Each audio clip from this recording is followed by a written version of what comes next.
গল্প পিয়নের আসরে সবাইকে স্বাগত জানিয়ে শুরু করছি আজকের গল্পের আসর।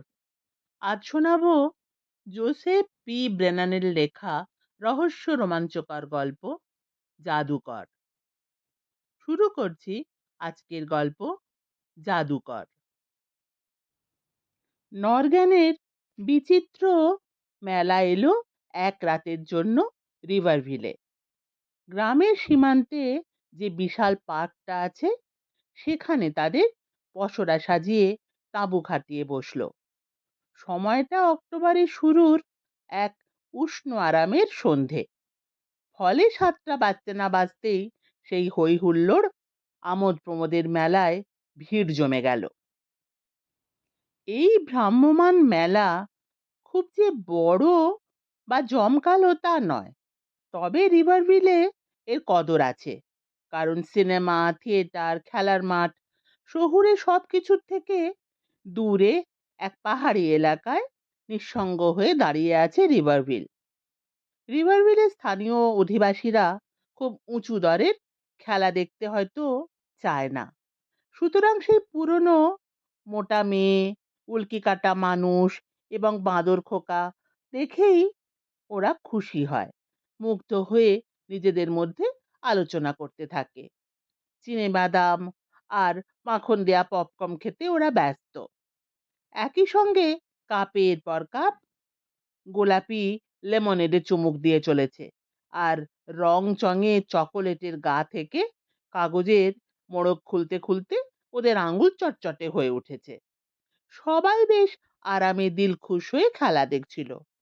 তখনই এক ম্যাজিশিয়ানের দালাল ফলাও করে চিৎকার শুরু করলো। বেঁটে মোটা, পরনে চেক কাপড়ের স্যুট, মুখে লম্বা এক চোঙ। দালালটা প্রাণপণে চেঁচালেও ম্যাজিশিয়ান তাঁবুর সামনে তৈরি কাঠের মঞ্চের পিছনে একা চুপচাপ দাঁড়িয়ে রয়েছে। কেমন যেন নির্বিকার, অবজ্ঞার ভাব। এবং ভিড় করে জমায়েত হওয়া জনতার দিকে সে ফিরেও তাকাচ্ছে না। অনেকক্ষণ পরে যখন প্রায় জনা 50 লোক মঞ্চের সামনে জড়ো হয়েছে, তখন আলো এসে দাঁড়ালো ম্যাজিশিয়ান। জনতার মধ্যে থেকে শোনা গেল চাপা গুঞ্জন।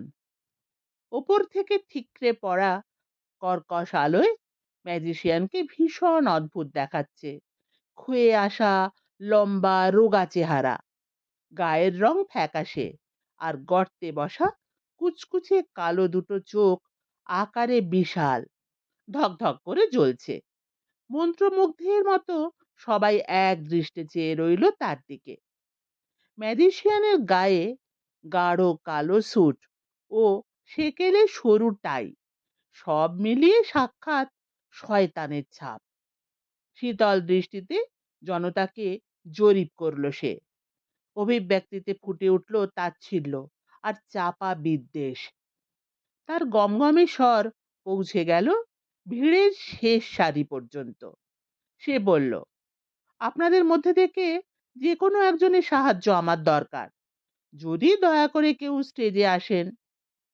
সবাই আশেপাশে তাকাতে লাগলো, ঠেলতে লাগলো একে অপরকে, কিন্তু মঞ্চের দিকে কেউই এগিয়ে এলো না। ম্যাজিশিয়ান কাঁধ ঝাঁকালো। ক্লান্ত গলায় সে বলল, আপনাদের মধ্যে থেকে কেউ না এলে এই খেলা দেখানো সম্ভব নয়। আমি আপনাদের হলফ করে বলছি, ভদ্রমহিলা ও ভদ্র মহোদয়গণ, এই খেলায় ভয়ের কিচ্ছু নেই। এ নেহাতি নিরীহ খেলা। প্রত্যাশা নিয়ে চারপাশে তাকালো সে। আর ঠিক তখনই জনৈক যুবক কনুই দিয়ে ভিড় ঠেলে এগিয়ে আসতে লাগলো মঞ্চের দিকে। হাত বাড়িয়ে তাকে মঞ্চে উঠতে সাহায্য করলো ম্যাজিশিয়ান। ছেলেটিকে একটা চেয়ারে বসালো। আরাম করে বসুন, ম্যাজিশিয়ান বলল। এক্ষুনি আপনাকে আমি হিপনোটাইজ করে ঘুম পাড়িয়ে দেব। তখন আপনাকে যা বলবো আপনি তাই শুনবেন। ছেলেটি চেয়ারে বসে ছটপট করতে লাগলো। দর্শকের দিকে তাকিয়ে সপ্রতিভভাবে হাসলো। ম্যাজিশিয়ান তার বিশাল চোখ যুবকের চোখে স্থির রেখে তাকিয়ে রইল। সঙ্গে সঙ্গে ছেলেটির ছটপটানি একদম বন্ধ হয়ে গেল। হঠাৎই ভিড়ের মধ্যে থেকে কে একজন রঙিন পপকর্নের একটা বিরাট প্যাকেট ছুঁড়ে মারলো মঞ্চের দিকে। মঞ্চের আলোর উপর দিয়ে উড়ে এসে সেই প্যাকেট ধপ করে পড়লো চেয়ারে বসে থাকা যুবকের ঠিক মাথায়। ছেলেটি চকিতে ঝাঁকুনি দিল এক পাশে, আর একটু হলেই সে চেয়ার থেকে পড়ে যাচ্ছিল। একটু আগের নিশ্চুপ হয়ে থাকা জনতা গলা ফাটিয়ে হো হো করে হেসে উঠল। ম্যাজিশিয়ান রাগে কাঁপতে লাগলো, মুখ চোখ লাল করে ভয়ঙ্কর ক্রোধে সে তাকিয়ে রইল দর্শকের দিকে। কে ছুঁড়লো এটা? হোঁচট খাওয়া গলায় জানতে চাইল সে। সবাই চুপ করে গেল। ম্যাজিশিয়ান তখনও তাদের দিকে লাল চোখে তাকিয়ে। অনেকক্ষণ পরে তার মুখ আবার ফ্যাকাশে হলো, বন্ধ হলো শরীরের কাঁপুনি, কিন্তু তার উজ্জ্বল চোখ দুটো একইভাবে জ্বলতে লাগলো। অবশেষে মঞ্চে বসা যুবকটির দিকে তাকিয়ে মাথা নাড়ল ম্যাজিশিয়ান। ছোট করে ধন্যবাদ জানিয়ে তাকে বিদায় দিল। তারপর আবার ফিরে তাকালো দর্শকদের দিকে। মাঝপথে বাধা পড়বার জন্য খেলা আবার নতুন করে শুরু করতে হবে, নিচু গলায় ঘোষণা করলো ম্যাজিশিয়ান। আর তার জন্য নতুন কাউকে দরকার। পপকর্নের প্যাকেটটা যিনি ছুঁড়ে মেরেছেন, আশা করি মঞ্চে আসতে তার আপত্তি নেই। প্রায় ডজন খানেক লোক একসঙ্গে ঘুরে তাকালো ভিড়ের পিছন দিকে, আলো আধারিতে দাঁড়িয়ে থাকা জনৈক দর্শকের দিকে। সঙ্গে সঙ্গে তাকে দেখতে পেল ম্যাজিশিয়ান। তার কালো চোখ যেন ধিকি ধিকি করে জ্বলে উঠল। গম্ভীর ঠাট্টার সুরে সে বলল, এই খেলায় যিনি বাধা দিয়েছেন তিনি হয়তো আসতে ভয় পাচ্ছেন। ছায়ায় লুকিয়ে পপকর্নের ঠোঙা ছুটতেই তার বোধহয় বেশি ভালো লাগে। অপরাধীর ঠোঁট চিরে আকস্মিকভাবেই বেরিয়ে এলো এক অস্ফুট চিৎকার।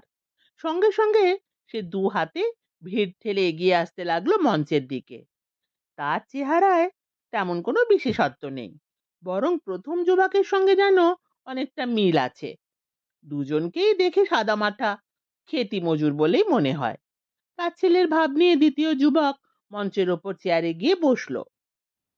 স্পষ্ট দেখা গেল প্রায় কয়েক মিনিট ধরে সে ম্যাজিশিয়ানের আরাম করে বসার নির্দেশ অগ্রাহ্য করতে চেষ্টা করলো।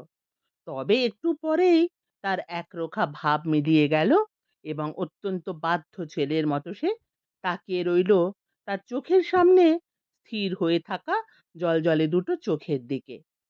মিনিট খানেক পরেই ম্যাজিশিয়ানের আদেশে সে উঠে দাঁড়ালো এবং মঞ্চের শক্ত পাটাতনের উপরে চিত হয়ে শুয়ে পড়ল।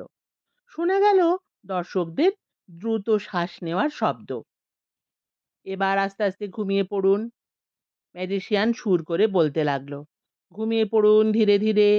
এই তো আপনার চোখে ঘুম নেমে আসছে। গভীর ঘুমে আপনি এখন ঘুমিয়ে পড়েছেন। এবার আপনাকে যা যা আদেশ করব সব আপনি অক্ষরে অক্ষরে পালন করবেন। আমার প্রতিটি আদেশ আপনাকে শুনতে হবে। যা বলবো তাই। একঘেয়ে সুরে বেজে চলল তার কথাগুলো। একই শব্দ সে বারবার বলতে লাগলো। জনতার মুখেও টু শব্দটি নেই। সবাই চুপচাপ ছবির মতো দাঁড়িয়ে। হঠাৎই ম্যাজিশিয়ানের সুর পাল্টে গেল এবং দর্শকরাও টান টান হয়ে উঠল উত্তেজনায়। উঠে দাঁড়াবেন না, আস্তে আস্তে ওপরে ভেসে উঠুন।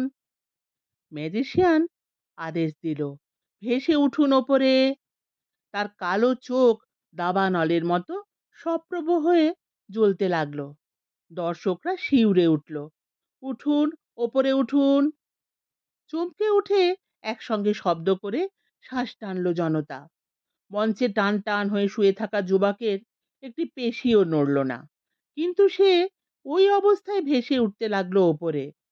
প্রথমে এত ধীরে যে ঠিক বোঝাই গেল না, কিন্তু পরক্ষণেই তার গতি ক্রমে বাড়তে লাগলো। উঠুন, গম গম করে উঠল ম্যাজিশিয়ানের কণ্ঠস্বর। ছেলেটা ভাসতে ভাসতে ক্রমশ মঞ্চ থেকে বেশ কয়েক ফুট উপরে উঠে গেল, কিন্তু তখনও তার গতি থামেনি। দর্শকদের মধ্যে তখন দৃঢ় বিশ্বাস যে এটা এক ধরনের ম্যাজিক ছাড়া আর কিছুই নয়।